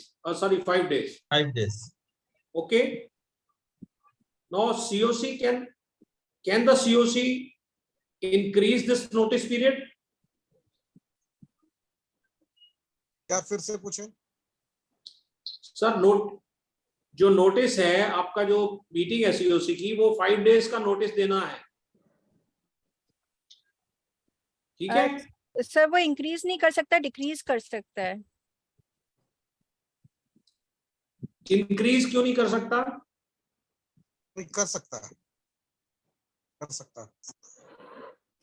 नहीं, फर्स्ट मीटिंग में तो कर ही नहीं सकता है, सेकंड मीटिंग में चाहे आदमी। फर्स्ट मीटिंग की तो बात ही नहीं कर रहा ना, फर्स्ट मीटिंग कहाँ से है? फर्स्ट मीटिंग तो constitution of COC first meeting में होगी। हाँ, फर्स्ट मीटिंग में तो कॉन्स्टिट्यूट हो जाएगा, सेकंड मीटिंग मैं पूछ रहा हूँ सिंपल सवाल कि 5 दिन के पीरियड को वो 6 दिन कर सकता है या 7 दिन कर सकता है? कर सकता है। कहाँ लिखा है? बिल्कुल लिखा जी, आप 19(1) पढ़ो चटर्जी जी, 19(1) बोलता है by giving not less than 5 days. तो नॉट लेस देन 6 तो नॉट लेस देन 5 डे हो गया ना। मान लो 6 दिन का नोटिस दे दिया, मान लो मैं ही आरपी हूं, मैं बोलूं मैं 6 दिन का नोटिस दे दिया, लिखा not less than, minimum period है 5 डेज, मतलब उससे ज्यादा तो कर ही सकते नहीं, लेकिन सर सेकंड पॉइंट में उसने लिखा हुआ है कि the committee may reduce the notice period, increase की बात नहीं कर रहा। नहीं वो ठीक है, पर हमें सेकंड तक जाने की जरूरत ही नहीं है, हम पहले पे ही रहेंगे, हम तो पहले पर ही रहेंगे ना। पहले में अब अगर मान लो, देखो ऐसे है, हमने दे दिया 6 दिन का नोटिस, मैं आरपी हूँ, मैं 19(1) पढ़ा, मैं 91 पढ़ा भाई, नॉट लेस देन 5 डेज, तो नॉट लेस देन 5 डेज तो मैं 7 दिन का नोटिस दे दिया। मान लो बीच में होली आ रही है, दिवाली आ रही है, और उसमें लगता है कि भाई नई लोग प्रेजेंट रहेंगे, तो मैंने 7 दिन का नोटिस दे दिया। मान लो रॉयट्स हो गए वहां पर, तो रॉयट्स में बुलाओगे तुम उनको, आओ भाई जरूरी। तो ऐसा नहीं है, नॉट लेस देन 5 डेज का मतलब ये है कि 5 डेज से ऊपर तो हो ही सकता है। नहीं सर, कैसे राइट होने से कैसे हो जाएगा सर? आपने आज का डेट में जो डिक्लेयर कर उसमें राइट से थोड़ी ना पता है आपका, तो कैसे पता होगा? आज हमने 5 दिन का नोटिस दिया, नॉट लेस देन 5 अरे डेज। अब रॉयट्स चल रहे हैं, मान लो एक कोविड तो फिर हम नोटिस ही नहीं देंगे, तो क्वेश्चन खड़ा हो जाएगा ना। इसमें थोड़े से देखो, इसमें थोड़ी सी समझने की चीज चट्टोपाध्याय जी ये है कि क्वेश्चन आपको क्वेश्चन समझना पड़ेगा। मेरा क्वेश्चन था COC, सर का क्वेश्चन है RP। Yes, this is the basic difference. Yes, RP can increase but COC can not. RP can increase, क्योंकि वहां पर लिखा है नॉट लेस देन। मैंने जो सवाल किया था वो COC था, तो इसमें दोनों सवाल बनेंगे। अगर COC की बात आएगी तो COC can not increase it, it can only reduce, but RP can do it. भाई देखो चटर्जी जी, कातिलाना नजरें होनी चाहिए, एक वर्ड। तो दोनों आपका पॉइंट टेम्परेचर लग रहा है नॉट लेस, तो ठीक है, समझ में आ रहा है। मैं यही तो कहना, अगर क्वेश्चन में उसने RP पूछ लिया, so then you will have to give the answer in affirmative, right. अगर उसने COC पूछ लिया तो then it will be negative, right sir. This is the basic difference. आज का सेशन आंखें खोल रहा है। क्या कह रहे सर? आंखें खोल रहा है आज का सेशन। आंखें खोल रहा है स्वामी जी, सही बात। आपको कैसे सोचना है। और ये हम तो यहीं बैठे बैठे बना रहे हैं, कोई पहले नहीं बना रखे हमने क्वेश्चन ये। तो बना के दे दीजिए, शॉर्टकट कर दीजिए, नहीं तो उससे काम आएगा। सर ये आपको सर्विस ही तो कर रहे हैं सर, और क्या कर रहे हैं सर। दूसरा सवाल ये है कि we have read everywhere we have read कि if 33% of the voting share asked for a meeting or an agenda, RP has to put it into the agenda or has to call for the meeting. Okay? हाँ sir. Are you okay with it? If this is 32.5%, what will be the action from the RP? Will it he will say no? meeting. Anji? Will he simply say no, or he will be consider it? Consider it, sir. 32.5. Or let's say 30, 32 only, not 32.5, 32. So will he consider it, consider the request, or he will say no? Consider, sir, consider. No. Actually, there are two things in this. If we read regulation 18, so one is the discretionary power of the RP. Discretionary power can be exercised anytime, but there is an obligation also on him that if members of the committee representing 33%, so if 33% ask him to convene a meeting, if they request him, he has to, but he may convene whenever he considers necessary. So if he considers anything necessary or important, he can convene. He can convene, but he cannot be obligated. He cannot be pressurized to convene the meeting if he is asked by 32.5 or 32 or 30%. Sunil ji. हाँ जी sir, exactly, क्योंकि पहले में लिखो ना, अगर पहले में जो सर ने कहा है उसमें लिखा मे, तो दैट इज नहीं, वो जो 33 the committee and shall convene a meeting if requested, that यहाँ शेल है। नेक्स्ट में है consider if necessary and shall place the proposal. So अगर वो नेसेसिटी समझता है, if it thinks it is necessary, relevant है, तो he will have to then put it.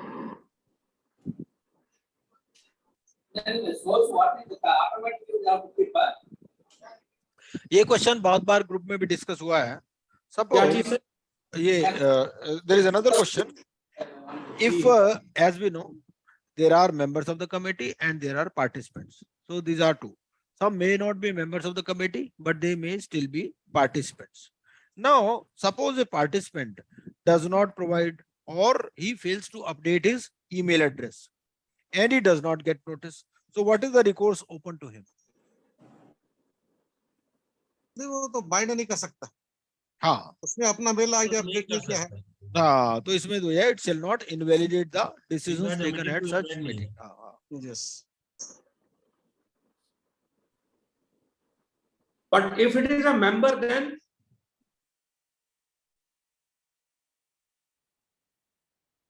Member ने भी अगर अपडेट नहीं किया है अपना मेल आईडी, उसने चेंज कर लिया है बीच में, तो हाउ कैन आरपी नो? उनकी भी जिम्मेदारी है कि वो अपना अपडेट करेंगे। I agree with you, but what is the provision? RP shall have the mail, bounce back mail record. Yes, RP shall have a bounce back mail that failed transmission. हाँ, ये सही है। तो जो ऑप्शन आएंगी, we have to read very carefully on that, कि उसमें fail transmission वाले को ही हम ओके कर सकते हैं। बिल्कुल।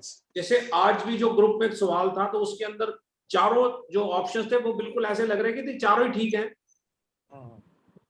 जो गोकुल जी आपने डाला था ना एक क्वेश्चन, या तो उसमें चारों में ये लग रहा था कि ये चारों ही ठीक हो सकते हैं। But we had to read it with the eyes of the court. अच्छा, ऐसा suppose they have chosen a venue. Now that venue is not available. What is the choice? Suppose they selected a venue for the meeting. That venue is by any chance not available, है ना? तो फिर वो क्या होगा उस meeting का? होगी नहीं होगी, कैसे होगी, चेंज वेन्यू कैसे बताएंगे, कितने दिन में बताएंगे, क्या होगा? भाई बोलता है ना, the notice shall inform the participant of the venue. मान लो वेन्यू हो सकता है, प्रैक्टिकल चीज है, वेन्यू चेंज हो सकता है। अगर वेन्यू चेंज होगा तो क्या होगा? It is assumed the next day, same time, same place. नहीं, सेम प्लेस तो अवेलेबल ही नहीं है वो। अवेलेबल नहीं है। मान लो बिल्डिंग में आग लग गई, नहीं, हो तो सकता है, ये टाइमिंग की बात है, कब खबर हाँ। करना है, किस तरीके से खबर करना है। हाँ वो वही मेन चीज है। It will be adjourned meeting and it will be called like a fresh meeting. Yeah. बिल्कुल बिल्कुल, क्योंकि good जो choice। गोकुल जी आप कह रहे हो that is for quorum only. Yes, yes. For quorum. हाँ, That वो is quorum not के लिए। that is not for every meeting. Yes, But right. untoward ये जो सर कह रहे हैं, this is an untoward incident which हाँ। nobody could predict earlier. Right. Thank you. और ये सवाल आ भी चुका है मेरे हिसाब से, ये पेपर में सवाल पूछा जा चुका है। यस, अच्छा, ये एक बार पूछ लिया था सवाल, ऐसा नहीं है कि कोई वैसे सवाल है ये।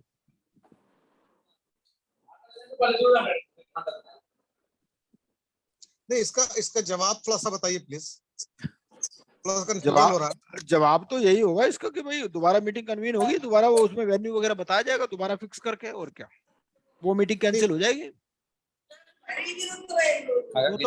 वो तो मीटिंग कैंसिल मान ली जाएगी ना, उस दिन मीटिंग वो तो हुई नहीं। cancel हो। हाँ, दोबारा फ्रेश नोटिस जाएगा, सब कुछ फ्रेश होगा।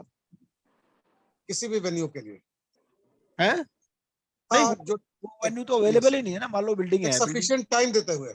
यस यस, हाँ नेचुरली वही कम से कम 5 दिन वाला जो नोटिस है वो वाली क्लॉज एप्लीकेबल हो जाएगी। वो same day same time same जगह तो होगा नहीं, वो गाना वाना जो है वैसा तो होगा नहीं। वो तो एडजर्नमेंट वाले में ना, इसमें तो एडजर्न हुआ नहीं ना, ये तो कहानी दूसरी हो गई।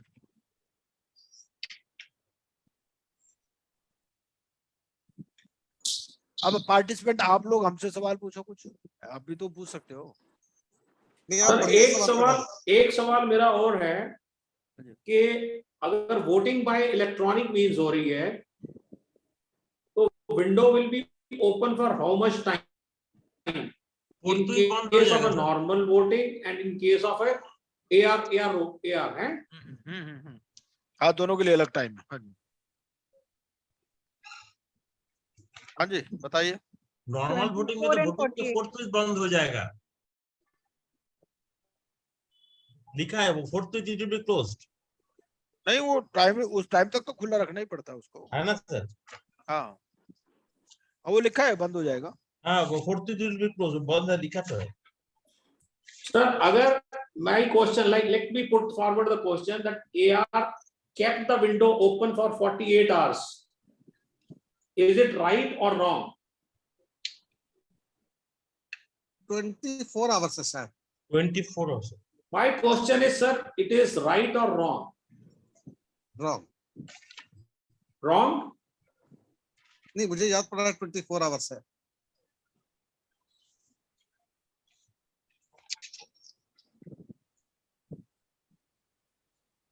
कुछ लोग राइट कह रहे हैं। No, it is right.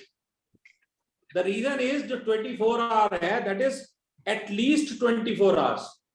There is no restriction for more than 24 hours. अच्छा अच्छा। Yeah. बिल्कुल बिल्कुल बिल्कुल। हाँ, नहीं, मैंने वो चाहे तो खुला रख सकता है। हाँ, वो चाहे तो मतलब 48 क्या वो 72 घंटे भी खुली रख सकता है। Okay okay. अच्छा, what are the different ways in which AR can vote? AR जो है वो डिफरेंट टाइप से वोट करेगा, तो what could be the types of voting he could do? देखो, जैसे क्लास ऑफ क्रेडिटर है, क्लास ऑफ क्रेडिटर के बिहाफ पे तो AR हैज टू वोट, है ना। अब AR किस किस तरह से वोट कर सकता है?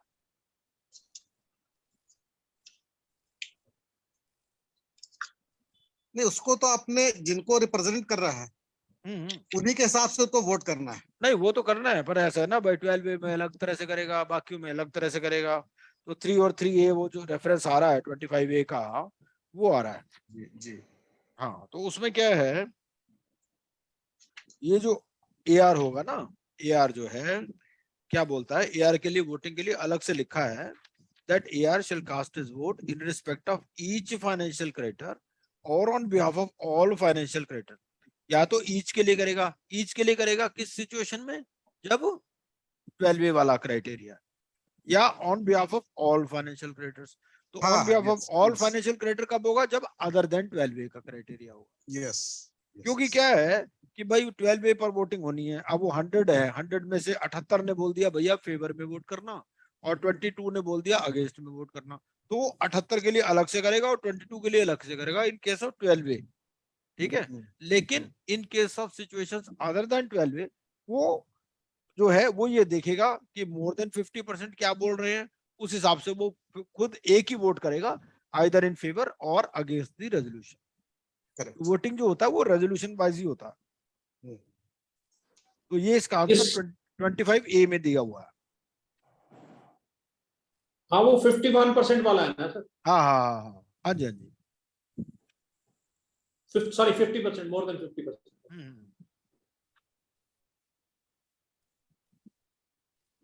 इसी से रेलेवेंट एक और सवाल है कि वो कैसे बताएगा कि मेरे को क्या इंस्ट्रक्शन मिली हुई है, वो इंस्ट्रक्शन किसको, आरपी को देगा, किसको देगा वो?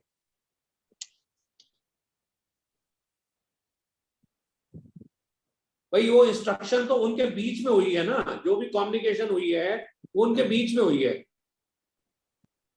एआर के बीच में और एफसी के बीच में हुई है। करेक्ट। अब आरपी को कैसे पता लगेगा कि इनके बीच में क्या कम्युनिकेशन हुई है, और ये वही कह रहा है जो एफसी ने इसको इंस्ट्रक्ट किया है। मेल वगैरह दिखाएगा या जो कम्युनिकेशन हुआ है?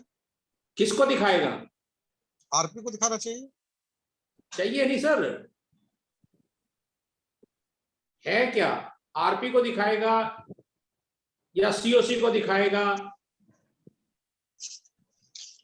आरपी को दिखाएगा सर। तो क्या आरपी को असर्टेन करना है कि वो एज पर इंस्ट्रक्शन कर रहा है कि नहीं? सीओसी को तो मतलब नहीं है, दूसरों को सर मतलब सीओसी को है सेक्शन 25A सब सेक्शन 4 जी। Yes, The yes. AR shall file with the committee of creditor any instruction received by way of physical or electronic means from the financial creditor he represents for voting in accordance therewith, to ensure that the appropriate voting instruction of the financial creditor he represents is correctly recorded by the IRP/RP as the case may be. वाह, बहुत बढ़िया question है और बहुत महीनतम तरीके से इसको deal किया गया। Correct, we miss many points. अच्छा सर, अगर उसने वोटिंग की ही नहीं है, किसने? जी, तो उस केस में मतलब क्या वोट करेगा वो या नहीं करेगा? यार अगर उसको इंस्ट्रक्शन नहीं है तो नहीं करेगा, इसके ऊपर लिखा हुआ है। नहीं सेठी साहब, इसमें वो आरपी को ही बताएगा, सीओसी को ही बताएगा? ये सर उसने देना, उसने फाइल करना है जाके अपनी जो भी इंस्ट्रक्शन है सीओसी को। अच्छा, सीओसी को फाइल करेगा। उसने लिखा हुआ है shall file, and it is shall, it is not made. हाँ नहीं, शेल का मतलब ये होता है करना ही पड़ेगा, उसको ही करना पड़ेगा और सीओसी को ही करना पड़ेगा। Okay, very nice.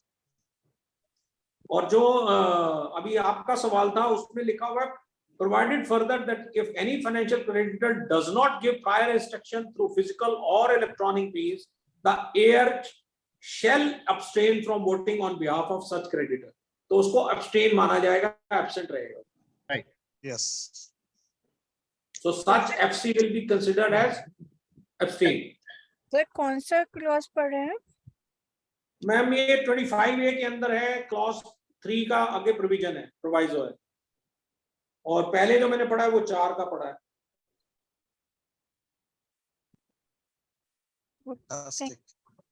अभी हम डिस्कस कर रहे थे, सर भी कह रहे थे 50% ऑफ द वोटिंग की बात कर रहे थे। तो ये 50% ऑफ द वोटिंग कैसे कंसिडर करेगा?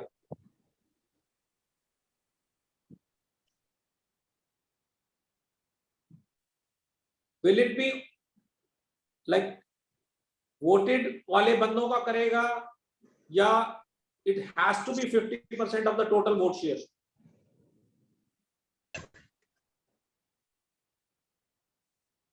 जिन लोगों ने वोट दिया उनका 50।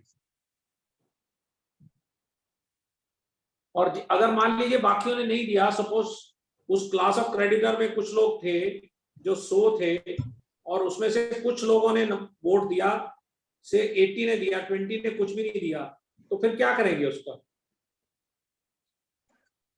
80 का 50%।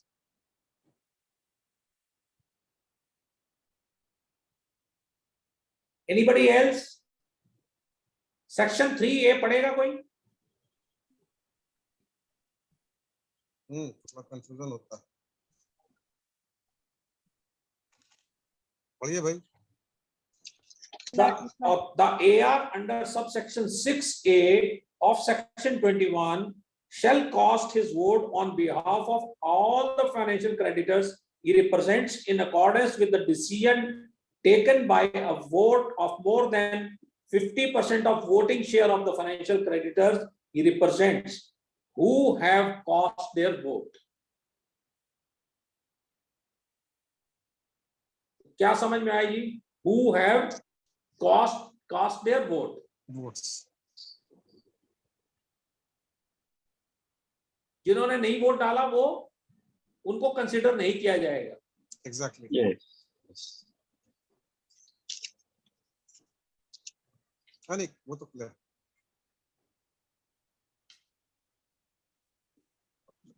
And is this 50% is by voting share or this 50% is by number? जी। सपोज 100 बंदे हैं तो उसमें से 50 आदमियों को देखा जाएगा या कैसे देखा जाएगा? ये 50% क्या है? Voting share, sir. It is voting share. It is not by number. Yes, voting share का percentage।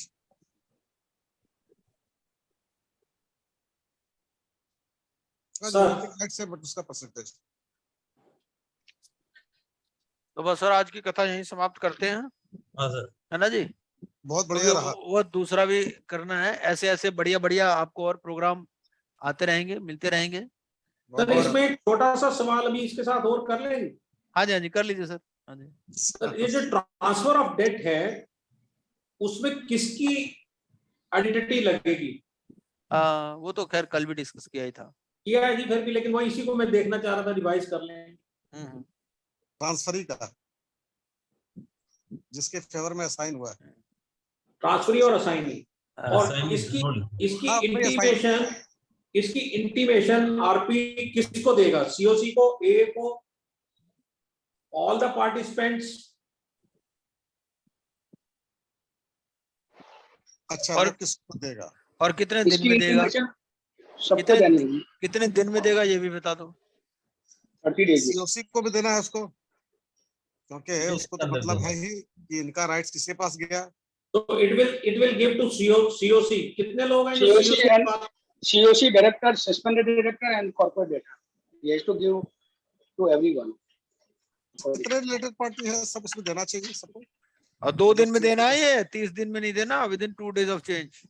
Yes, Yeah. Within 2 days. कोई बोल रहा था 30 दिन, 30 दिन नहीं है, 2 दिन। 30 दिन का 2 days। 2 days. It is to the participants. अब आप ये देखिए, थोड़ा सा मैं आपको ये क्लियर करूंगा। क्वेश्चन पता है क्या आएगा? सस्पेंडेड बोर्ड ऑफ डायरेक्टर भी लिखा रहेगा, सीओसी भी लिखा रहेगा, एक चॉइस होगी जिसमें पार्टिसिपेंट्स लिखा होगा।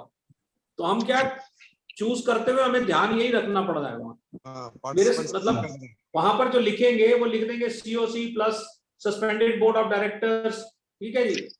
और बात और नीचे वो साथ में लिख देंगे एक ऑप्शन वो दे देंगे, ठीक है। एक में दे देंगे participants and as. So we will have to choose participants, क्योंकि पार्टिसिपेंट्स में सीओसी कवर्ड है. So thank you all the participants. We have got another meeting lined up. Thanks, So thanks. we are ending the meeting now. Thank you. Thank you, Sunil ji. Thank you, For sir. wonderful- Good night, sir. Thank you.